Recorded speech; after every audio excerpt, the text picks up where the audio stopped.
Bueno, buenas tardes a todas y a todas, a un nuevo ciclo de comunicación y derecho. Bueno, hoy un invitado especial, un rey, alguien que queremos un montón, que ya estuvo en comunicación y derecho, y bueno, ahora queremos escucharlo a él. Él es el señor Guillermo Moreno, es político argentino, economista, empresario, secretario de Comunicaciones entre 2003 a 2006, durante el gobierno de Néstor Kirchner, y de Comercio Interior desde el 2006 hasta el 2 de diciembre de 2013, en los gobiernos de Néstor Kirchner y Cristina Fernández de Kirchner.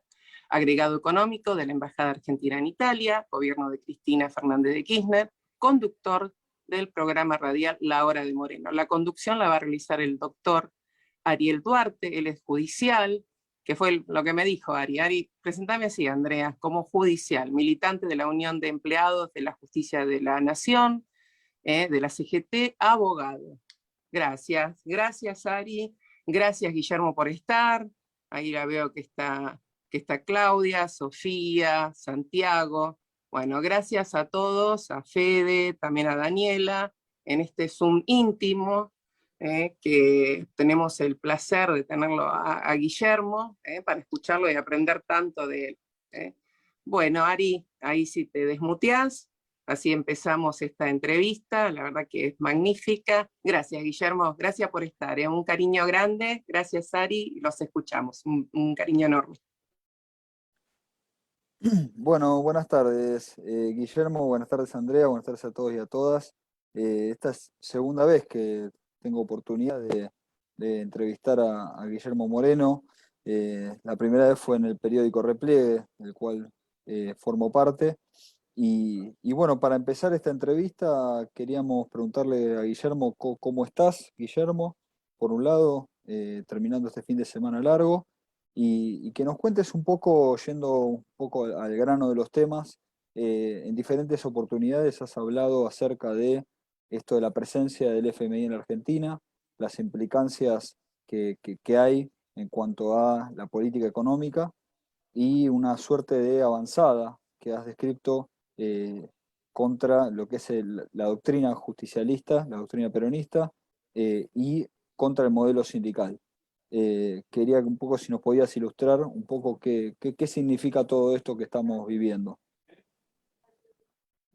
Bueno, primero tenemos que definir los elementos endógenos y exógenos del desarrollo económico argentino, porque a veces se nos mezclan los conceptos y esto lleva a un desorden interpretativo de la realidad. El desarrollo de los países siempre está determinado, desde nuestra humilde opinión, determinado. Esto no significa que no esté condicionado por lo externo, pero está determinado por las políticas endógenas, las políticas internas. Por eso, con Fondo Monetario, con endeudamiento, con nosotros, en la última gestión de un gobierno peronista, crecimos a tasas chinas, hicimos una década ganada, en medio de la globalización rampante de aquella matriz global que había surgido de la caída del muro de Berlín y que recién se perturbó con la llegada de Trump en el año 17, en el 2017. O sea que nuestro gobierno estuvo sometido a los designios de la globalización. Eso no impidió el crecimiento de la Argentina si haces las políticas que tenés que hacer. Dicho esto, está claro que el mundo, hay un contexto que condiciona, y en términos económicos hay dos procesos determinantes. La confrontación chino-norteamericana, que ha tenido un salto de calidad con este acuerdo de Gran Bretaña y su Commonwealth, en este caso fundamental Australia y Nueva Zelanda, con Estados Unidos. Esto se vio objetivamente con la destrucción del contrato que había firmado Australia con Francia por X cantidad de submarinos de propulsión a motores diésel, cambiados a propulsión nuclear, con todo lo que ello implica en esos espacios marítimos y la discusión sobre lo que nosotros llamamos el mar meridional o el mar de China o lo que fuere. Esto es muy importante porque en ese esquema hay que leer lo que ha acontecido con los británicos, que hace pocas semanas atrás dispararon misiles de advertencia desde la base militar Malvinas en un eje con la isla de Ascensión. Es obvio que eso no es para la Marina de Guerra Argentina.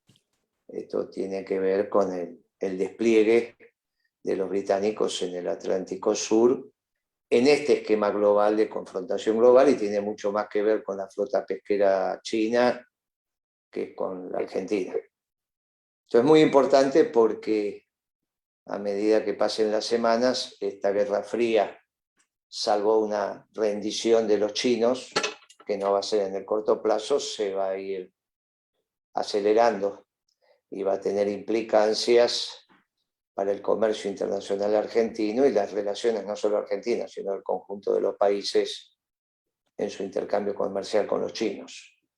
En esta discusión, si los tiempos que vienen son chinos o son norteamericanos, esto que estamos describiendo es muy, muy sustantivo, porque define el alineamiento internacional de la Argentina. Por un lado están los ganadores, que podría ser este bloque occidental, y por otro lado está un socio comercial muy importante, que tiene implicancias sobre todo en el complejo sojero, de eso no hay ninguna duda. En este panorama, a su vez, hay otro condicionante que tiene que ver con el préstamo con el Fondo Monetario Internacional, que tenés que renegociar obligatoriamente.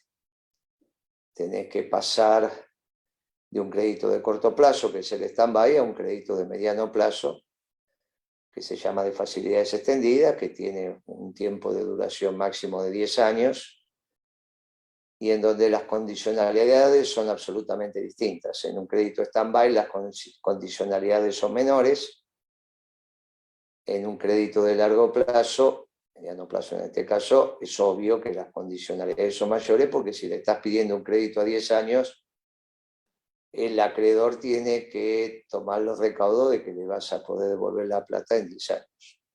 Una cosa es un stand-by cuando vos la pedís porque tuviste algún problema circunstancial y por eso pedís un crédito a 2 años, y en el caso argentino podría ser una seca, alguna situación de algún cataclismo natural que perturba algún país. Entonces, ese instrumento de crédito es casi sin condiciones. O sea, bueno, usted tuvo este problema, bueno, está obvio, en 2 años me lo devuelve, las condiciones que le pongo son algunas, pero menores. Cuando ya decís paso a un crédito a 10 años, es que tenés un problema estructural, no circunstancial, y ahí el acreedor toma cartas en el asunto. Esto es como si vos le debes plata a un banco o a tu familia. Es obvio que a tu familia son menos condiciones, y cuando vas al banco a pedirle a 10 años, hay circunstancias que te obligan a abrir tus números. Este es el contrato que tenés que firmar sí o sí con el Fondo Monetario. Ya no es un acuerdo circunstancial, que es el que firmó Macri con el stand-by en el año 18, sino que tenés que firmar un acuerdo estructural. Ya no tenés un problema de seca o algún hecho que te haya generado un desorden en tus cuentas, sino que tus cuentas están desordenadas. Y si tus cuentas están desordenadas, hay que ordenarlas. El problema que tenés ahí es que la página del contrato de mutuo que vas a firmar con el Fondo Monetario está en blanco. Y si la página está en blanco y ya tenés 2 años de gobierno, el que va a terminar firmando, armando ese contrato de mutuo para que vos lo firmes, es el Fondo Monetario. Y ahí entra la lógica del Fondo Monetario a pleno, entre los cuales están los hechos regulatorios de tu mercado de trabajo. Obviamente nosotros tenemos un marco regulatorio que deviene de concepciones donde el peronismo tiene mucha penetración, entre ellos el modelo sindical, y eso es lo que empieza también a estar en discusión. Sobre todo porque no fuiste capaz de presentar una propuesta desde ese mismo esquema normativo legal para el tema laboral. Es una tontería porque nosotros perfectamente lo podíamos haber hecho. Pero para eso tenés que demostrar a tu acreedor que estás en condiciones de pagar. ¿Se podía haber hecho? Se podía haber hecho. El gobierno socialdemócrata de Alberto no lo hizo, no lo hizo. ¿No lo habrá hecho por ignorancia? Yo creo que sí. Es un presidente que no está apto y por lo tanto no está en condiciones intelectuales de pensar estas cosas. Ahora, a lo hecho pecho, y eso una cabeza socialdemócrata en lo económico articula perfectamente, porque el origen es el mismo, con una cabeza neoliberal. Por eso las políticas de los 2 últimos años del gobierno de Macri y los 2 primeros de Alberto son una continuidad. Y a un esquema neoliberal es un escollo el modelo sindical argentino. Bueno, ahí en la batidora se empieza a meter todo. Ahora, el escollo mayor es el gobierno de Alberto, por eso el movimiento obrero organizado me parece que está planteando las distancias del caso, si es que se confirma la movilización para el día 18 y no 17, y en realidad empieza su esquema de defensa del modelo sindical, lo cual me parece muy bien, pero insisto, el problema es Alberto Fernández. Sobre el problema llamado Alberto Fernández, ahora se te suma el tema del Fondo Monetario. Ahora, colocarla o cargar las tintas sobre el Fondo Monetario te va a hacer errar el diagnóstico. El problema es el gobierno socialdemócrata que hay en la Argentina, que llegó a la toma de decisión a partir de los votos del peronismo en un error garrafal de decisión de Cristina Kirchner, que está conduciendo desde hace algunos años al pueblo a la derrota. Y lo único que no tiene que hacer un conductor es conducir a la derrota. Puede incluso desencillar hasta que aclare, alguna vez Perón lo hizo. Lo que no puede es conducir al pueblo a la derrota. Y lo que está haciendo Cristina, con las decisiones casi arbitrarias que fue tomando, absolutamente en soledad y sin ninguna necesidad, es conducir al pueblo argentino a la derrota. Teniendo claro que del otro lado no había una ofensiva de los sectores que confrontan contra el modelo sindical porque acababan de perder la elección. Y esto es muy importante. Sobre ese gobierno desastroso que acababa de perder, se eligió un gobierno socialdemócrata que colapsó a esta altura del partido el modelo nacional y popular. No solo dilapidó la herencia de la década ganada, sino que hoy corre peligro la continuidad histórica del peronismo. Y obviamente la del modelo sindical que vos estás planteando. Una pregunta, Guillermo, ¿por qué considerás que el modelo sindical es un escollo para el neoliberalismo, como dijiste? Y de alguna manera la otra pregunta es, ¿por qué considerás que se genera esta idea dentro de, como que se objetiva que en el sector empresarial se dice como que la LST es un freno para el desarrollo productivo del país? ¿Por qué considerás que se plantea esto? No, yo no escucho a los empresarios hablar en esos términos, yo al menos. La ley de contratos de trabajo hizo, con estas leyes laborales nosotros hicimos crecer el país a tasa china, así que yo no los escucho a los empresarios decir eso, al contrario. Es obvio que para el modelo neoliberal es porque impide la flexibilización del salario a la baja en términos de poder adquisitivo, esto es obvio. Esto es elemental, digamos, desde la escuela austríaca. Vos no tenés que tener restricciones para el ingreso y egreso en el mundo del trabajo, y bueno, todas las regulaciones son un escollo para ese ingreso y para ese egreso según esos muchachos. Y desde ahí es que lo plantea. Y siendo entonces hasta esto que vos decís, si para los empresarios entonces el limitante no es la LST, no es la legislación laboral, ¿cuáles serían los limitantes que existen en la Argentina que impiden que el empresariado pueda desarrollarse? Bueno, ese es el mal diseño de la política económica, el mal diseño que tuvo Macri y el mal diseño que tiene Alberto. Esto es obvio. Si vos valorás y priorizás el vector especulativo rentístico sobre el de producción y trabajo, y los incentivos están dados más para que la especulación que para la producción, bueno, está claro que vas a terminar mal. Esto es lo que está aconteciendo, ya tuvimos experiencias de este tipo, pero es la incapacidad de Alberto Fernández de entender lo que pasa en la Argentina. Y en relación a lo que es la tecnología, que a veces se plantea como, de hecho en los últimos, estos foros de Davos que se hacen todos los años, siempre plantean al mundo de la tecnología como esto que va a reemplazar los puestos de trabajo y el problema de empleo que va a haber. Nuestra pregunta sería, ¿cómo se puede construir un modelo en el cual la tecnología no ponga en peligro la fuente de trabajo? Y un poco recordamos algunas intervenciones tuyas donde describiste lo que fue lo que es el asunto de Mercado Libre. Me gustaría escuchar tu reflexión en estos puntos. Mira, al margen de Mercado Libre, la pregunta es genérica, así que la vamos a abordar de manera genérica.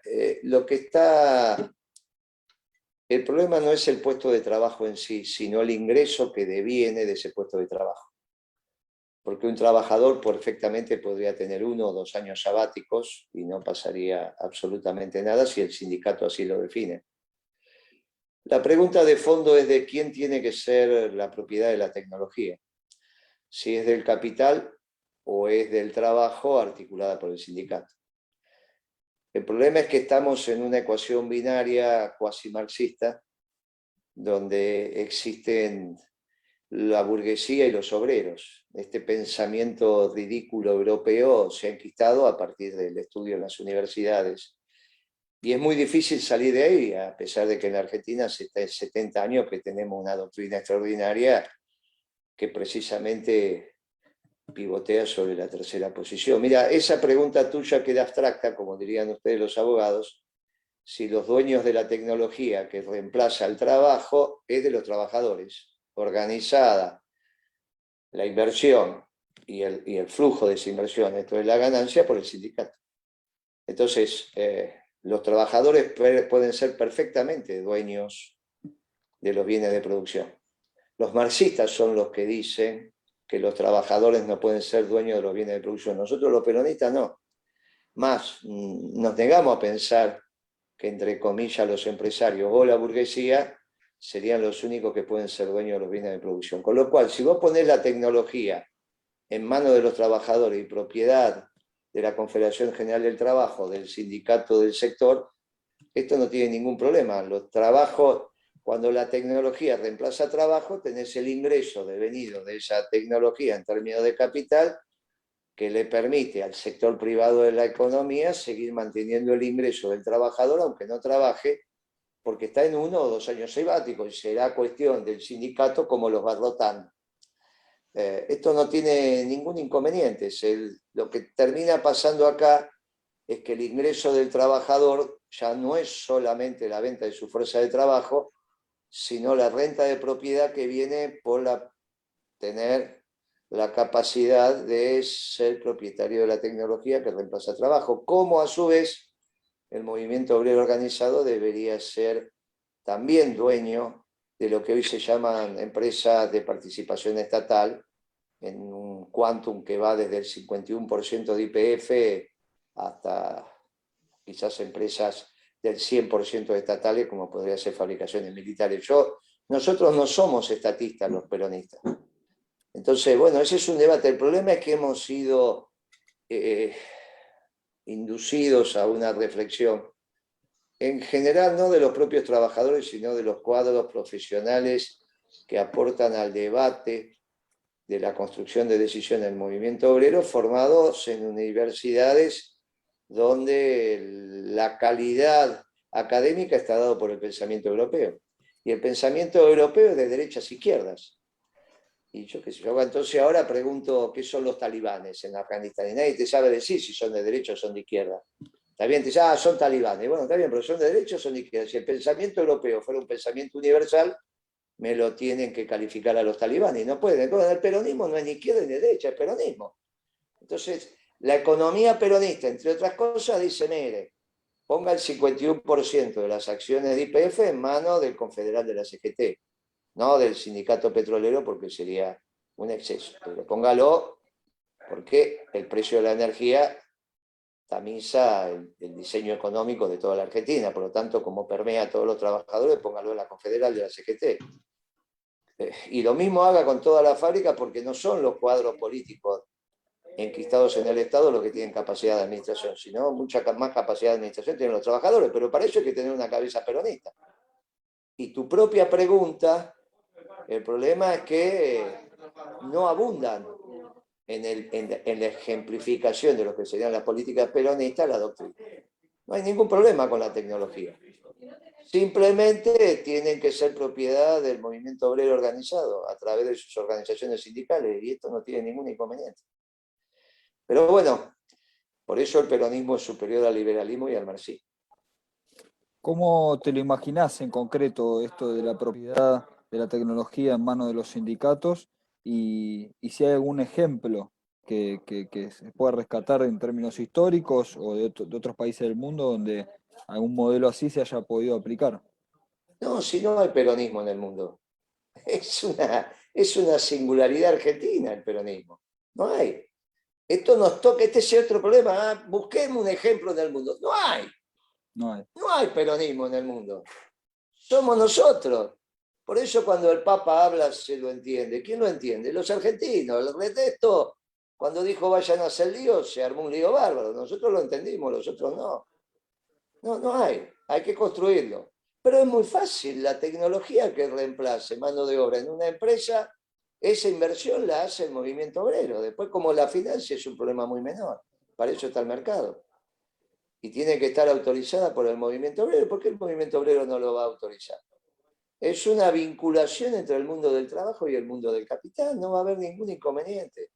Pero ningún inconveniente, como no habría ningún inconveniente que el 51% de las acciones de YPF pasen al confederal de la CGT y vayan a la asamblea de accionistas y definan quién va a ser el presidente, en vez de este tarambana que puso Cristina llamado Galucho. ¿Está bien? Es un desastre en la Argentina, o estos que están ahora. ¿Qué capacidad, qué conocimiento pueden tener de administración de una empresa de la envergadura de YPF? Pero es una tontería. Es así de fácil, hay que hacerlo. Hay que hacerlo. Pero solo se va a poder hacer en un gobierno peronista, desde ya. Para cerrar con este tema de lo que es la tecnología y la CGT y el movimiento obrero, ¿qué otras áreas mencionaste? YPF, mencionaste el tema de la tecnología que en manos del sindicato. ¿Qué otras áreas estratégicas considerás que el movimiento obrero debería tener esta propiedad en lo que es la discusión? Estratégica y no estratégica. Yo no estoy de acuerdo con empresas estatales. Nosotros no somos estatistas. Perón hablaba de un gobierno esclavo de un pueblo libre. No importa si son estratégicos o no, lo que hoy es estratégico mañana deja de hacerlo. Hay todo un debate ridículo sobre la hidrovía. Es una cosa increíble que una empresa que haga zanjas se considera que es estratégica. Bueno, no hay ningún inconveniente. No voy a entrar en esa definición de si es estratégico o no estratégico porque no sé qué quieren significar. ¿Está bien? A mí una empresa que hace zanjas en el lecho de un río no me parece que sea estratégico, pero si a alguno le parece que es estratégico, bueno, no tengo ningún inconveniente. Será una empresa manejada por los trabajadores, no hay ningún problema.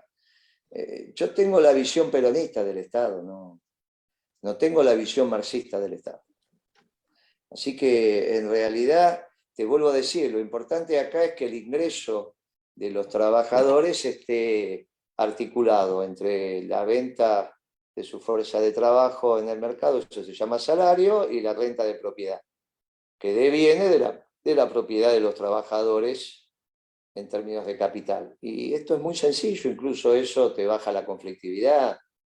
Obviamente que si los trabajadores son los dueños de YPF, no va a ser tan fácil una huelga en YPF porque hace a su propia tasa de rentabilidad. Mire, muchachos, es obvio, Perón así lo planteó. Es tan fácil entender al peronismo, pero hay que ser peronista y hay que tomarse el trabajo de reflexionar desde la baldosa peronista, ¿no? Desde las categorías europeas. Pero bueno, ahí también hay que reformular el esquema de educación, y esto durante la década ganada ciertamente no lo hicimos, ¿no? Entre otras falencias que tuvimos. Hicimos crecer la economía extraordinariamente bien, pero el resto me parece que fue bastante pobre. Muy bien. Para finalizar, mencionás en diferentes entrevistas, en tus intervenciones, haces hincapié en esto que tiene que ver con la economía peronista, entender el trabajo del peronismo. ¿Qué autores recomendás para las personas que quieren interiorizarse y ponerse a estudiar y ponerse a reflexionar y pensar sobre estos temas que vos planteás y en lo que vos te formaste también, en todo lo que fue tu militancia y tu formación como economista? Mira, fundamentalmente están los planes de gobierno del peronismo, pero después tenés los libros de Curia, lo que ha escrito Setti, lo que ha escrito Carboneto, humildemente los artículos que nosotros desde hace, qué sé yo, 180 lunes, calculo, que venimos publicando en un diario económico.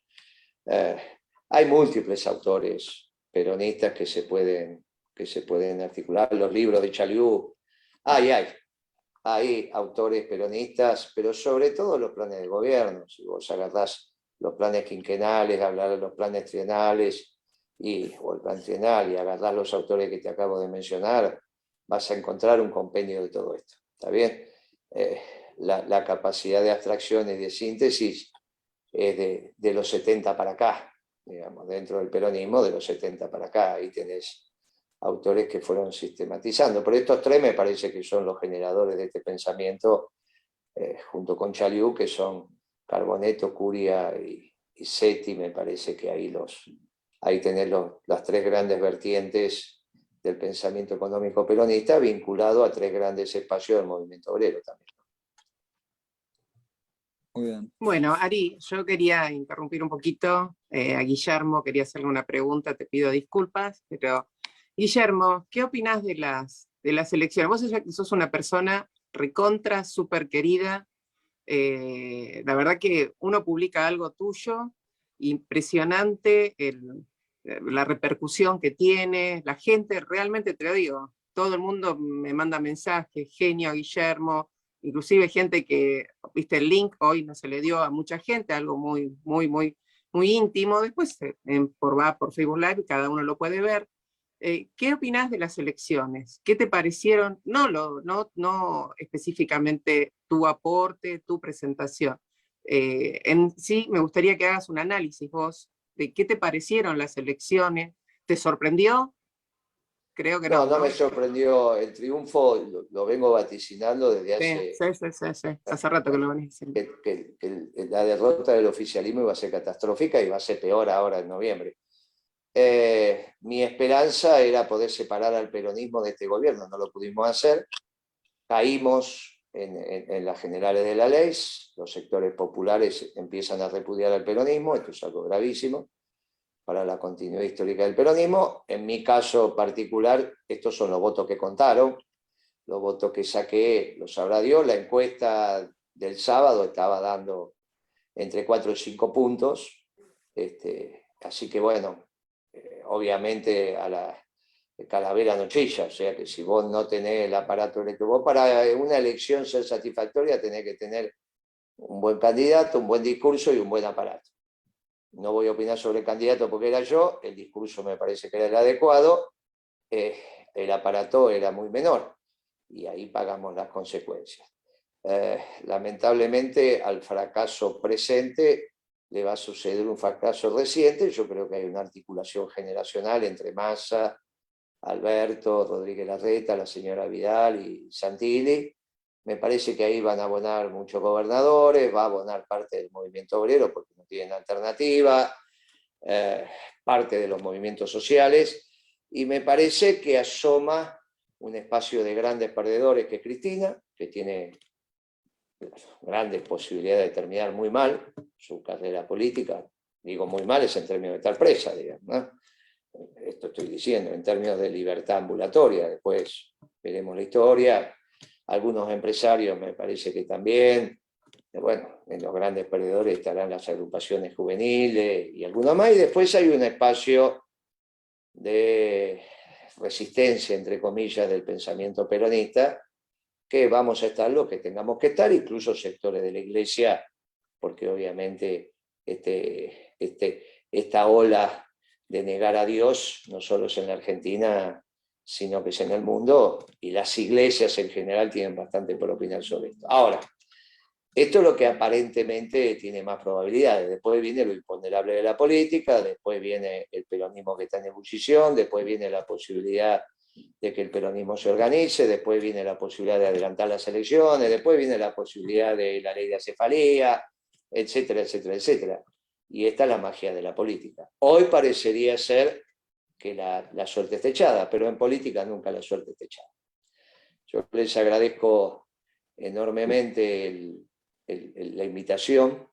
No, por favor, te queremos un montón. Lo único que te quería preguntar otra cosa, yo sé que estás ocupado y ya te querés ir. ¿Qué te parece Milei? ¿Qué opinas de Milei? Bueno, es un joven interesante que está enamorado del amor. Todavía, si bien ya no tendría edad para estar enamorado del amor, todavía es como un adolescente, en el caso de los varones de la edad del pavo, que no están enamorados de otra persona, están enamorados del amor. Lo mismo le pasa a las mujeres. Después vas creciendo y te enamoras de la persona que te enamorás. Y te das cuenta que va al baño, que duerme de noche, que viste que a veces tiene olor a transpiración. Bueno, Milei en realidad está enamorado de un modelo, es la escuela austríaca, pero ya va a evolucionar, y si ama la libertad y ama la patria, va a terminar en el peronismo. Él y sus seguidores, o la inmensa mayoría de sus seguidores. Obviamente que la escuela económica austríaca no tiene nada que ver con el pensamiento económico peronista, nosotros somos unos clásicos, pero bueno, es un problema de evolución, solamente de evolución. A mí me cae bien, mantenemos un diálogo amical y lo cuento Sí, dentro lo sabía. de los Justamente lo sabía. economistas que yo hablo. Son los economistas que yo hablo. Yo les agradezco mucho la charla. Gracias, Sé que gracias. tiene gusto a poco, pero de acá a 2 o 3 semanas hacemos otra y estamos en camino. Y ahí Gracias hablamos. por su tiempo. Bueno, Gracias por el tiempo. Guillermo. Muy Gracias a amable. Un vos, beso Guillermo. enorme. Camino a Gracias, todos, un Cari. fuerte abrazo. Gracias, Claudia. Chao, Besitos gracias, enormes. chao, Besitos. chicos. Chao, chao. No,